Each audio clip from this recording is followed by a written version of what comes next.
Bukan berarti nggak bisa, sangat bisa. Tapi apa yang terjadi? Dengan demikian kita akan tahu ujungnya seperti apa. Nah, firman Tuhan telah mengajarkan bahwa dasar kita adalah firman Tuhan, Yesus sendiri, sehingga kita tahu bagaimana kita harus membangun di atasnya. Nah, kita mulai masuk di dalam pembahasan, karena tadi sudah dibisikin Pak, jangan sampai merok setengah. Haleluya.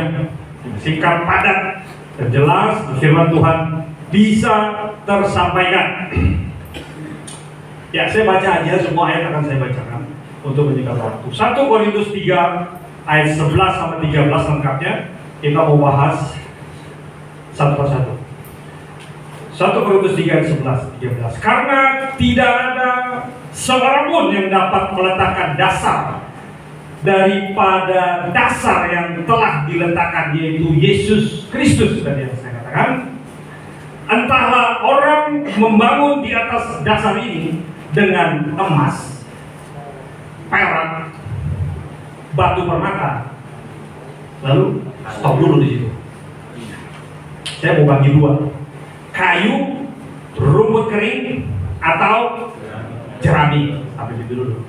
Nah, saya merenungkan firman ini, kenapa kok dibagi seperti ada dua kualitas kekuatan kita membangun kehidupan kita dengan dasar emas, perak, dan batu permata. Saudara, waktu saya merenungkan, saya mendapatkan ayat yang mengatakan hidupku yang lama sudah berlalu dan yang baru sudah datang, menjadi ciptaan baru. Nah, ternyata kualitas hidup kita di sana. Waktu dulu saya membangun kehidupan saya, ternyata saya menggunakan kayu, rumput kering, dan jerami. Lalu kita boleh bayangkan, apa sih kayu, rumput kering, dan jerami? Ternyata setiap kita akan diuji dengan api. Bayangkan, kalau jerami itu ditaruh di api, rumput kering itu ditaruh di api, kayu ditaruh di api. Sebenarnya ada tingkatannya. Kalau jerami itu bisa langsung terbakar. Kalau rumput kering itu biasanya, kalau rumput kering di bawahnya itu masih basah, masih ada akarnya. Jadi kebakarnya belum semua. Tapi kalau jerami total habis, nggak ada sisa abu. Tapi kalau kayu itu membutuhkan proses, karena dia keras, sehingga dia tidak bisa menjadi langsung abu. Jadi ada proses di sana. Ya. Seperti bahwa Tuhan memberi kesempatan buat kita melihat bagaimana kualitas kita kalau kita bangun kehidupan kita di atas kayu, jerami, dan rumput kering. Setelah saya pelajari, oh Tuhan, ternyata ini berbicara tentang kualitas. Kayu, jerami, dan rumput kering, emas, perak, dan permata, itu berbicara duniawi dan rohani. Kualitas di situ akan terlihat, karena firman Tuhan katakan nanti di dalam ayat terakhir, dikatakan semua kita akan diuji oleh api. Api. Sekarang kualitas kita apa? Ayo kita cek and recheck, double check, cek. Selama kita hidup, apakah kita membangun kehidupan kerohanian kita di atas dua kali kualitas ini? Ya. Nah, saya ingin jelaskan sedikit. Emas, perak, dan permata. Dan emas itu menggambarkan kemurnian. Ya. Kemurnian Tuhan, di mana kita diuji menjadi emas yang murni. Dan emas itu menggambarkan karakter Kristus yang tahan terhadap ujian, terhadap badai, terhadap topan, sehingga kita keluar menjadi emas. Kita tahu emas itu, kalau kita lihat, ya di sini mungkin nanti orang tukang emas tahu ya, ada karatnya, ada kadar dan sebagainya. Tapi disitulah kadar daripada kemurnian daripada emas. Semakin dipanaskan, semakin murni. Semakin dipanaskan, semakin murni. Emas. Sedangkan perak sendiri, perak itu adalah tempat Tuhan berdiri membangun kehidupan kerohanian kita. Artinya apa? bahwa dengan perak itu kita akan seperti cermin. Perak itu kalau dimasak, lalu kita lihat di atas, seperti cermin. Perak itu menggambarkan gambar Kristus yang telah rusak dalam kehidupan kita. Amin. Kita tahu bahwa kejatuhan Adam dan Hawa itu merusak sehingga manusia kehilangan kemuliaan Allah. Gambar diri Allah hilang di dalam kehidupan manusia. Dan dari situlah air terjadi yang namanya kutub turunan. Saudara, Yesus datang setelah perjanjian langsung yang kita tarik ke perjanjian baru. Yesus datang untuk mengembalikan gambar yang rusak, yaitu perak mencerminkan adalah firman Tuhan, di mana kita bisa melihat, belajar mana yang baik, yang berkenan dan yang sempurna. Kita tahu bagaimana kita melihat firman Tuhan dan kita harus taat melakukannya. Masalahnya cuma satu, dalam firman Tuhan itu kita tidak taat dan setia mengerjakannya. Kenapa? Karena pengertian taat dan setia itu secara daging. Rajin bekerja, rajin doa, rajin puasa, itu bagus banget. Itu baru taat. Bagaimana dengan setia? Setia itu artinya apa? Kita ada di dalam firman itu, kita nggak keluar dari kebenaran itu. Ya, seringkali apa? Kita kompromi. Gampang lah sekali-sekali. Salah nggak apa-apa lah.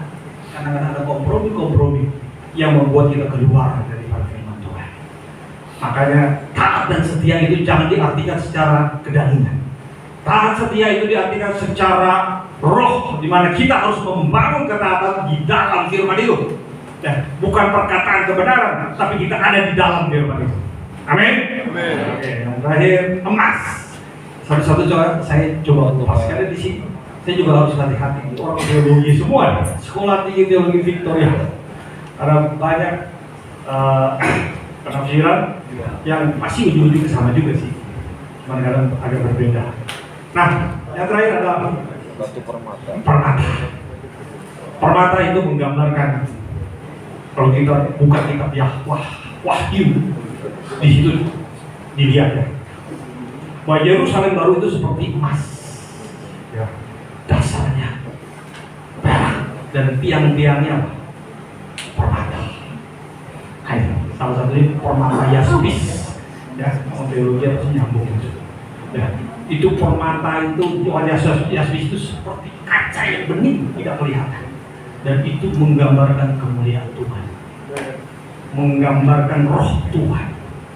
Roh Tuhan yang kita terima sebagai baik Roh Kudus dan hidup di dalam kehidupan kita. Saudara, kalau saudara mengetahui ini, pasti hidup saudara akan sederhana. Yakin. Karena kayu, rumput kering dan jerami itu menggambarkan kehidupan kita. Kita membangun kehidupan kita di atas dasar kekuatan kita sendiri, dasar kepandaian kita sendiri, dasar kehebatan, skill. Ini gua gitu. Saudara, semuanya akan diuji dengan api. Pada akhirnya akan terlihat itu kayu atau emas. Itu tidak bisa dibohongi. Dan kehidupan daripada kayu, jerami dan rumput kering ini menggambarkan kehidupan yang tidak jelas. Semau gue. Apa yang gua anggap benar, yaitu jangan diganggu-gugat. Karena seringkali yang menghambat, yang menghalangi kita datang kepada Tuhan untuk dipulihkan, untuk diubah karakternya, salah satu adalah penghambatnya apa? Tidak mau ditegur, tidak mau dinasehati. Kenapa? Kita merasa gitu udah tahu, udah lo anak kecil, ngapain ngomong, udah gua ngerti kok. Iya. Yang jadi masalah seringkali kita memenuhi pikiran kita dengan pengetahuan, memperkatakan dengan firman, dengan pandai kita menguasainya, tapi kita tidak pandai melakukannya. Amin. Pandai mempelajari, pandai pengetahuannya, pandai.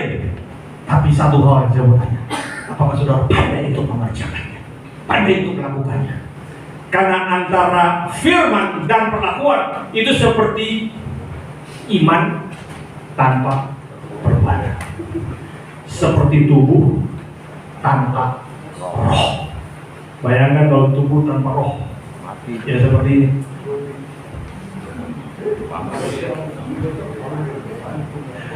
Itu tubuh tanpa roh. Bisa diperintah jalan. Dia bisa jalan sendiri beberapa bulan. Saya sendiri sih belum lihat, tapi banyak yang menghormati itu ada di sana. Bisa diperintahkan untuk jalan sendiri. Nah, kita nggak mau seperti zombie. Kehidupan kita benar-benar kita dipakai di atas dasar yaitu Yesus Kristus. Nah, saya lanjutin. Oke. Ya, batu pemangkat kayu, rumput kering atau jerami, sekali kelak pekerjaan masing-masing orang akan nampak, karena hari Tuhan akan menyatakannya, sebab ia akan nampak dengan api. Dan bagaimana pekerjaan masing-masing orang akan diuji oleh api. Yang pertama adalah dasar. Kita bicara dasar. Dasar kita mesti benar dulu. Tolok ukur kita, acuan untuk kita berangkat, kita mesti jelas dulu. Ya, kita start dari sini ke Surabaya. Kita ngumpulin di mana dulu? Jangan masing-masing jalannya. Nah, kita ngumpul di Monas lah. Titik nol. Oke. Kita berangkat sama-sama ngumpul di sana kita ke Surabaya. Nah, hal demikian bahwa kita sebagai anak-anak Tuhan, kita tahu titik nolnya di mana, titik awalnya di mana. Kita harus ngerti dulu. Karena apa? Jangan sampai saudara udah di pertengahan sampai di Semarang, wah salah, harus balik lagi. Saudara, itu belum bicara tentang usia loh. Ya, banyak kan yang usia itu udah banyak baru bertobat. Harus balik lagi. Harusnya 2 minggu jadi 40 tahun. Bahkan gak masuk tanah perjanjian lagi, mati di padang gurunnya, mati itu anak kamu juga yang masuk ke tanah perjanjian. Nah, jangan mengulang sejarah gitu. Bahwa sejarah itu menggambarkan bagaimana kita harus membangun, memulai sesuatu, yaitu sebagai sudut tolok ukur, sebagai acuan, itu Yesus sendiri. Oke, yang pertama peletakan dasar, yang kedua pembangunan bentuk. Nah, ini saya sangat suka. Kalau gini, seringkali kita akan mengeluh ya, Pak, saya ini udah anak Tuhan, udah baptis, udah roh, udah nyembuhin orang kan, udah dipakai gitu sama Tuhan. Tapi ada satu sifat saya yang saya nggak bisa rubah dalam kehidupan saya. Ya, artinya saya masih emosi, saya masih marah, saya masih keluar kata-kata kotor. Kadang-kadang saya tidak bisa mengendalikan kehidupan saya. Dan firman Tuhan katakan, marilah engkau yang sudah bertobat, kop yang kuberikan dia.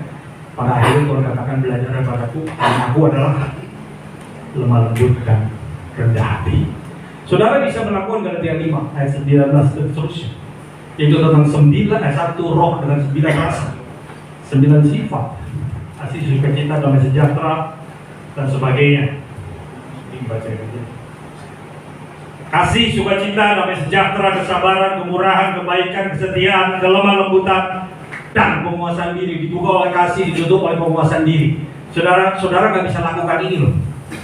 Percaya sama saya, nggak bisa lakukan ini kalau saudara nggak lemah lembut dan rendah hati. Karena untuk melakukan sifat Tuhan, yang pertama kita harus miliki adalah rendah hati. Karena apa?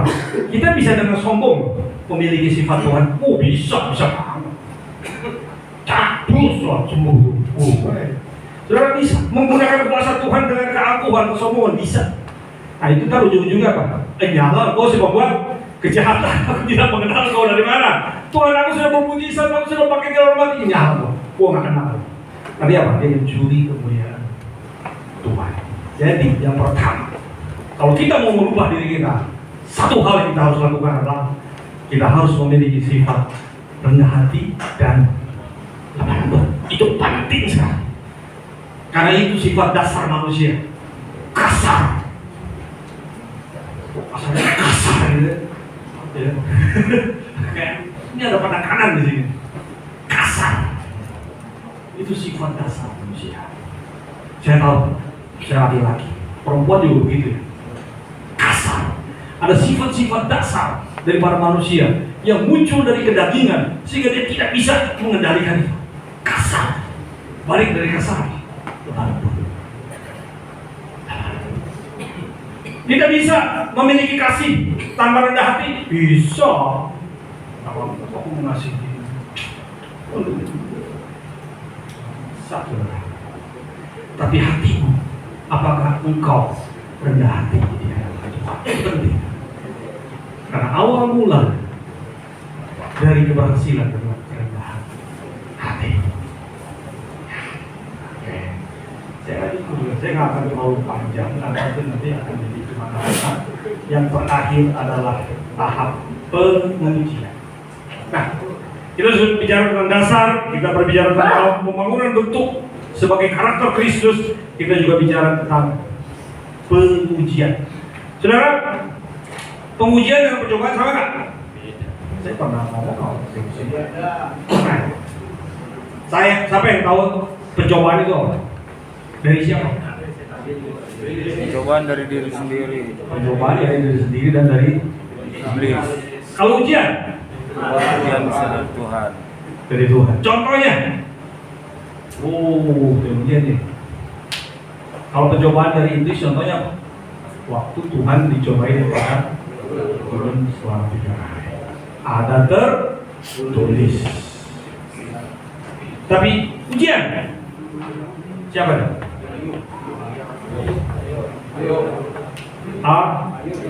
Abraham. Abraham waktu dia melakukan itu, saya mau tanya, waktu Abraham melakukan perintah Tuhan, ada setan nggak sih? Ada iblis nggak sih? Yang ada cuma Abraham sama Tuhan. Sehingga pengujian itu dilakukan oleh Tuhan langsung. Saya meneliti pembacaan itu, tidak ada iblis satupun yang mengganggu dia seperti waktu Tuhan dicobai 3 kali. Jelas-jelas iblis. Tapi ini benar-benar Tuhan sendiri langsung menguji tentang iman. Makanya dia bilang Bapak iman dari segala bangsa. Abraham. Nah, dari sini kita melihat gitu, bagaimana pentingnya kita memiliki dasar daripada iman kita ini. Bahwa kita hidup bukan sembarangan hidup. Ini penting banget karena ini diulang-ulang terus oleh gembala kita Pastor Leo. Karena dia mendapat suatu pesan bahwa ternyata manusia banyak hidup semau gue, seenaknya, terserah gue. Apa yang gue pikir pasti berhasil. Ya, ingat ya, setiap manusia itu punya namanya apa? Free will. Free will itu apa? Kehendak bebas. Artinya apa? Tuhan tuh nggak kekurangan kerjaan gitu loh untuk ngurusin kita untuk jalan yang benar. Artinya apa? Kita punya kehendak bebas untuk memilih, mengerjakannya. Amin. Setiap kita punya. Paulus katakan setiap aku ingin melakukan yang baik yang jahat aku lakukan. Benar nggak? Itulah kehendak bebas yang seringkali lebih kuat daripada Tuhan sendiri. Nah, oleh sebab itu kita mesti melatih diri kita, membangun di dasar yang benar supaya kita kuat menjadi bangunan yang kokoh. Amin. Menjadi bangunan yang kokoh, jadi bukan bangunan sembarang pakai batako aja, semen, pasir, mungkin campurannya nggak jelas. Ya, banyakkan pasir atau semennya, didorongin itu. Ya, bangunan kita harus jelas, berkualitas. Ya, kalau Tuhan sudah menjadi dasar kita, menjadi tolok ukur, menjadi patokan kita, maka kita juga harus menyusun di atasnya sesuai dengan kualitas yang ada. Yaitu apa? Emas, perak, dan batu permata. Itu saya bisa kayak tubuh jiwa dan roh ya. Seperti itu ya. Seperti itu. Tubuh jiwa dan roh. Selalu Tuhan itu berbicara kesempurnaan itu 3. Bapa, Anak, dan Roh Kudus. Tapi jelas di sini, saudara, hari ini adalah inti poin daripada penyampaian firman Tuhan adalah yang pertama, kita boleh melihat apakah kita sudah membangun bangunan kita di atas dasar yang benar. Satu. Yang kedua, apakah bangunan kita memiliki suatu kualitas?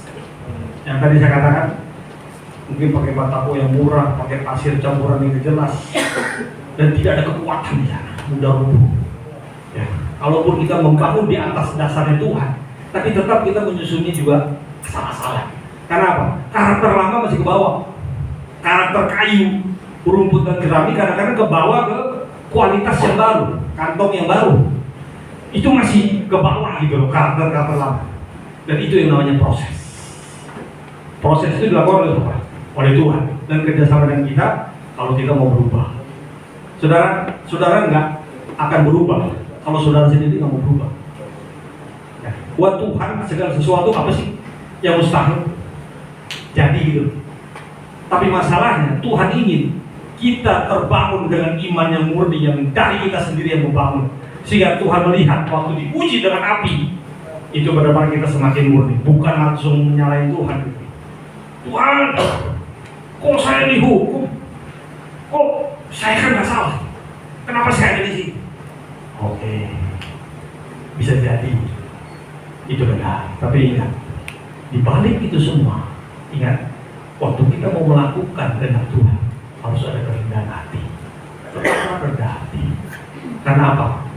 Karena Tuhan mengingini kita lemah lembut dan rendah hati, sehingga kita memiliki kualitas 9 unsur buah roh, kasih, dan ditutup dengan penguasaan diri, sehingga kita tahu bahwa kita bisa berubah bukan seperti yang saya mau. Tuhan, saya ini benar, saya mau naik banding, saya mau cari pengajar. It's okay, silakan. Tapi ujung-ujungnya bagaimana kualitas saudara di hadapan Tuhan? Bagaimana kualitas iman? Bagi bangunan yang kokoh, yang kuat di hadapan Tuhan. Ini penting. Ini sangat-sangat penting. Karena bangunan yang kokoh itu yang akan membuat kita mengerti akan kehendak Tuhan. Kalau kita juga membuat sesuatu bangunan itu asal-asalan, saudara. Kita udah Kristen, dibaptis, semuanya itu oke, semuanya. Tapi hidup kita bermasalah-asalan. Kita masih membawa karakter kayu, rumput, dan jerami itu ke dalam kehidupan kita. Kira-kira jadi apa, saudara? Gak jelas, sama aja. Bahkan orang dunia menjadi berkat.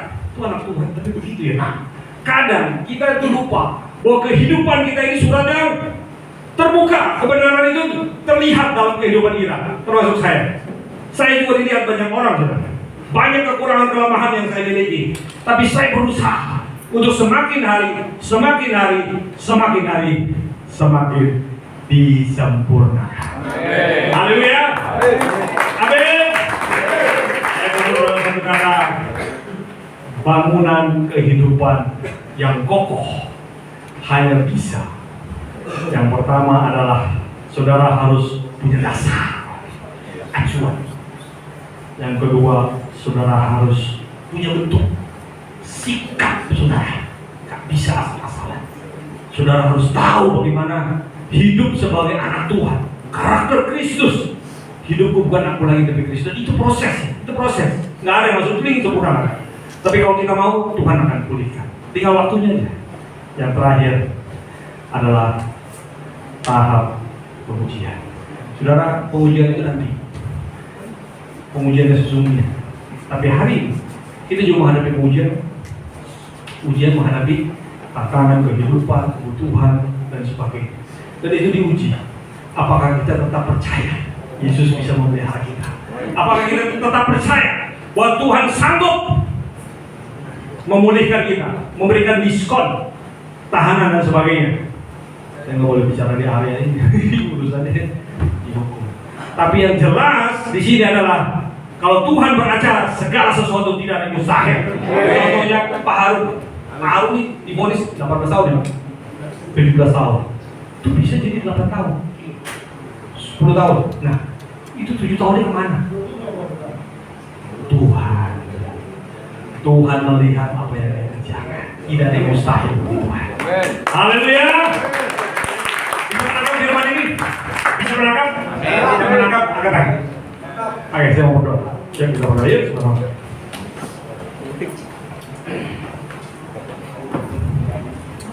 Kalau panggil berdiri boleh, silakan. Selamat pagi hadirat Tuhan. Kami mengucap syukur.